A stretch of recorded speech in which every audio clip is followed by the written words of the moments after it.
Welcome to College Algebra Section 6.1. This is Rob Reynolds, and we're looking at composite functions. For 6.1, I'll try to slide section 6.2 in here as well, inverse functions. So before we start, for those people that are in my class, today we're going to look at two sections. I'll try to finish up chapter 6 this week. Chapter 6 review will be next week, one day from today. The test will be Tuesday. I'll begin chapter 11 and end chapter 11 at the end of the week. I'm going to be gone on RagBrag. I'll still post videos for this week. And your homework's still on my math lab, but I'll be unable to answer questions until the 28th, and then your final semester exam, which will only be over chapters 11 and 12. It will not be comprehensive. It will be on July 29th. So again, composite functions. We're looking at a function within a function. We've done story problems like this where we wrote an equation, we took something and we plugged it into another. I'm not going to go over that problem, but just show you a composite function. This is notation for composite function. Please don't write it like this. Students are usually get better writing the g at x function. This says plug the g at x function into the f at x function. But this is notation. This is not a times, that's an of symbol. And this is describing what the composite functions look like. So our first example is to find f at g at 1. So that means go to the g function and plug in a 1. So g at 1 would be 4 times 1 cubed plus 1. And I believe that's going to be 4 plus 1 or 5. So I'm going to replace this with g at 5. This says now go to the f function and plug in a 5. So now I'm going to do f at 5. So 5 squared is 25 times 2 is 50, and 50 plus 3 is 53. So for this one, again, you can practice these. I have a couple answers for this, but you should practice this one. This is plugging in to itself. You can do that. And this is plugging into itself. So you should practice these and see if you get these answers. 29, -4, 47, and -16. There's worked out solutions there for you. You can also do this on your calculator. I'm not recommending it, but if you can go to vars and y-vars, you might be able to play around and see that you can actually evaluate these on your calculator. So again, here are some answers to the previous problem. Hopefully, did we get 53? Yeah, we did. We got 53 for the first one. Oh, these are not solutions. These are solutions to a different problem. See how they've changed the f at x and the g at x function? So these are solutions to a different problem that I've worked with. These are the solutions to to the problem that we worked with. Only the first one out. So for the domain of a composite function, you want to check the inside function and you want to check the answer function. I don't care about the outside function. So the domain says make sure that you're restricting anything inside and the answer of the function. So this one's not very interesting because f at g at x, the domain of the inside, which is a line, is all reals. And if you plug this function into this function, that will also give you all reals. So the domain of f at g at x will be all reals. Not very interesting because both functions have all real functions. But it is worth noting the inverse of an all reals, or excuse me, the composite function of an all reals going into an all reals is going to be all reals. Same thing for g at f of x, because the only thing that would cause havoc would be dividing by 0, which is not happening because I don't have anything down here, or taking the square root of a negative number. So those two things I would look for. I would say this is all reals as well. So let's move on to a more interesting composite function. So again, this is just saying check the inside function and then check the composite function, the entire answer. This one's a little bit more interesting because I do have some domain restrictions. So first of all, f at g at x, the inside function would be restricting x can't be 1 because then I'd be dividing by 0.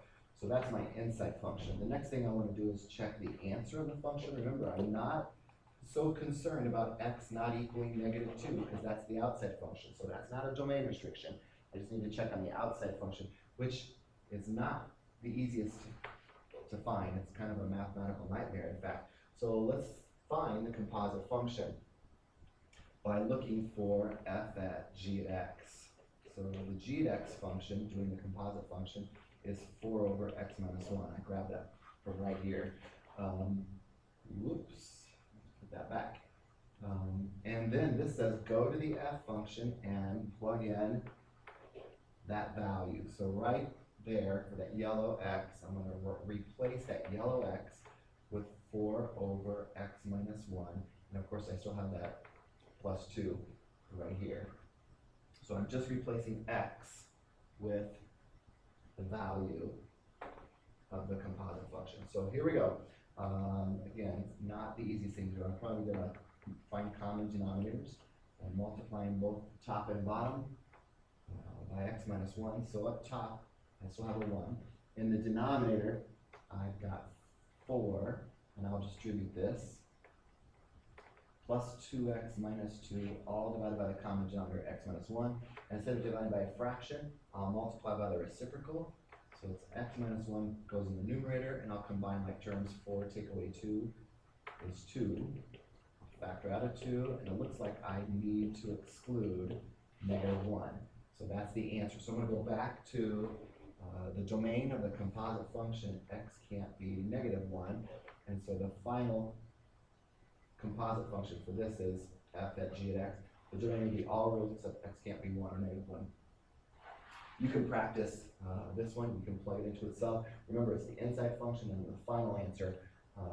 So here are the solutions. There's the solution that we got for the first one, and I didn't work out the f at x function.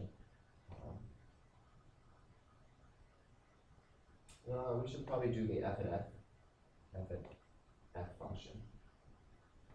It looks pretty good. So remember, I'm not concerned about the outside function. I'm just concerned about the inside function. In this case, the inside function would be x can't be, right here, x can't be negative 2. So the next thing I want to do is find out the composite function, which says let's plug in 1 over that x plus 2, but instead of writing x plus 2, I'm going to replace this whole function with the f function. So I get 1 over x plus 2. Finding a common denominator again by multiplying the top by x plus 2 and the bottom by x plus 2. I'll get 1 over 1 plus 2x plus 4 over the common denominator. And then instead of dividing by a fraction, I'll multiply by the reciprocal. And all of this just flips, and I'll combine the 1 and the 4 for 2x plus 5. So now x can't be negative 5 halves. So again, you got to check for inside, and that's the first one, and there's the solution. This says x such that is how you read this bar.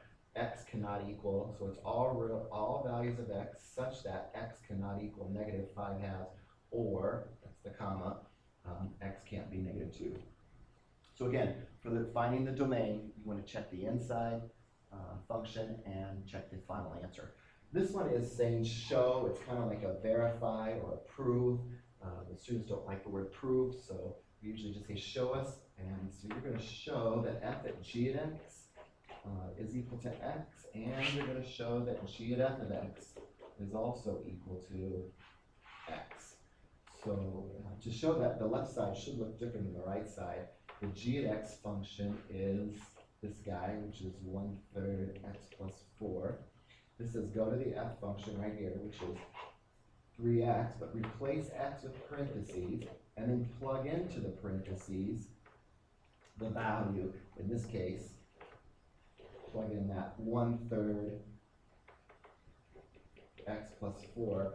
This is kind of interesting because we can actually cancel the 1/3 and the 3, and I'll be left with x plus 4 minus 4, which certainly we know as x.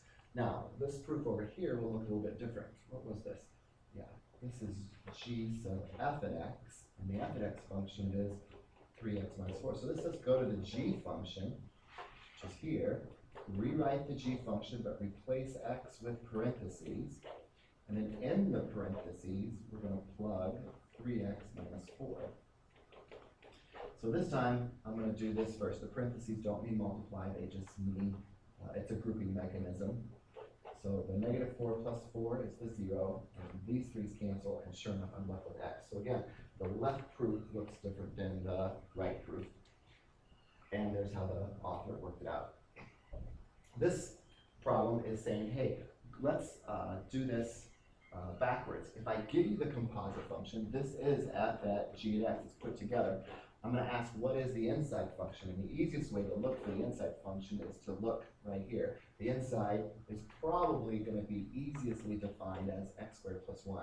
And then the outside function is replacing all of this yellow with just an x and keeping it to the 50. So if you were to plug this inside function into this, you would get back the original solution. Now keep in mind, there are different solutions to this. We just worked this problem out, and we let the inside function be the yellow and the outside function be x to the 50th.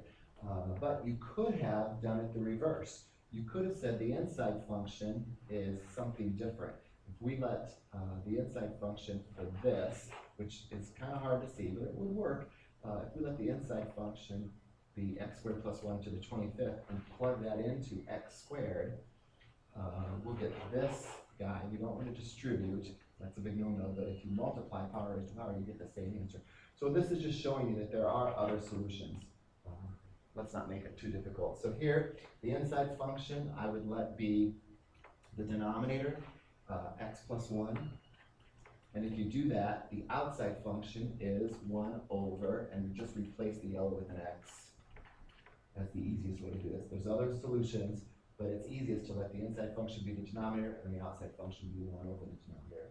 So this is a quick check. Before I move on to, I'll just make a second video for section 6.2. So this says f at 3. So this says evaluate f at 3 first of all. So let's see, 12 plus 2 is 15. And now plug in the 15, and I believe we get 58. This one is interesting. It says find the domain. Remember, the domain, we're worried about the inside and the answer. We're not worried about the outside function. So don't worry about this being the outside function. We don't care about the outside function. So I don't worry about x equaling negative 9. So that's going to knock out answer A. It's going to knock out answer B. I don't worry about those. But you would think I would have to worry about something, even though the inside function is all reals. Let's look at the answer function by evaluating f at g at x. And my g at x function is x plus 6. So let's plug that into the f function. 7 over x plus 6 is the x value plus 9. And sure enough, I need to exclude 15, so I would choose answer C. So that'll be good enough for section 6.1. I'll make a separate video for 6.2. Email me with your questions.